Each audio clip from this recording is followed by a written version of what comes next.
How's it going, guys? Welcome back to another episode of Sanderson Sports. And today, we're going to be talking about the closest matchup in this divisional round, in my opinion, versus, I'm not versus anybody's, but it's going to be between the Carolina Panthers and the number 6 seed Seattle Seahawks. So, these are arguably the two best teams in the NFC besides the Cardinals. I really feel that people are underestimating how good these Seahawks really are just because of that number 6 tag on them. But I really feel the Seahawks, especially as of late, have been one of the hottest teams in the NFL other than the Kansas City Chiefs. But they're in another conference, so we're not going to worry about them right now.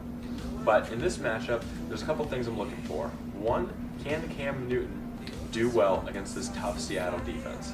Well, he did well in Week 6, I believe, and had a great game and led what was then a surprise upset. I believe he had a last-second touchdown to Greg Olsen to win the game, which blew everybody's minds. How did the Panthers just come and beat the Seahawks at Seattle?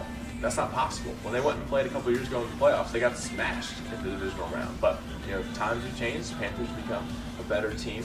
I still don't feel they're the best in the NFC, but in this matchup, I think they have a great shot. As for the Seahawks, they played really, really well. Many people say they shouldn't be here because Blair Walsh is a scrub.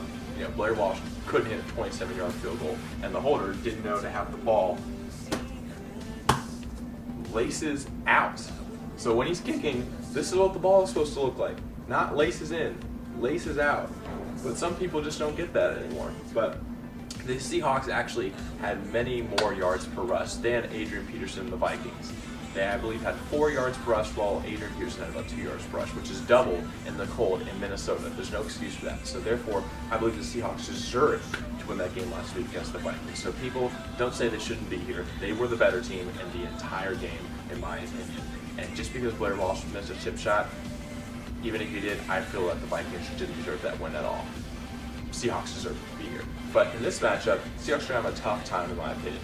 Cam Newton, that dual threat quarterback, I really feel is going to cause Seattle problems by scrambling around, finding a new way to attack this great run defense. I believe that's number 1 in the NFL. And I feel it's going to cause a little bit of problems for them. And I feel it's going to be a really close game. I feel it's going to be a shootout. It's going to come down to the wire. I either feel Cam Newton's going to come down and score a game-winning touchdown, or Russell Wilson's going to throw a game-winning interception. Well, game-clinching or game-ending interception. You know what I mean. But in this one, it's literally a coin flip. I am torn between both teams, but in this matchup, I'm going to have to take the Carolina Panthers just because I feel that Cam Newton has just enough in him as MVP to squeak out a victory just to get to next week's conference championship game. So I'm going to take the Panthers. I'm going to take them by a final score 28-27.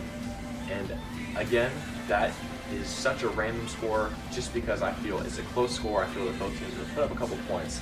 But again, it's a coin flip. Seattle, it literally comes down to the last possession. So whoever has the ball in the last possession, I feel is going to win. I don't feel it's going to be a blowout either way. It's going to come down to the last possession. So I'm picking the Panthers, and I'm telling you, close one. It's so close. I can't even it's the closest game of the year so far. But I'm taking the Panthers. Hope you guys enjoy. Hope this provides some insight to those of you struggling to make bets or figure out who's going to win this week. But I'm taking the Panthers just on a hair. But hope you guys enjoy. Tune into the game. It's going to be phenomenal. And I will see you guys next episode.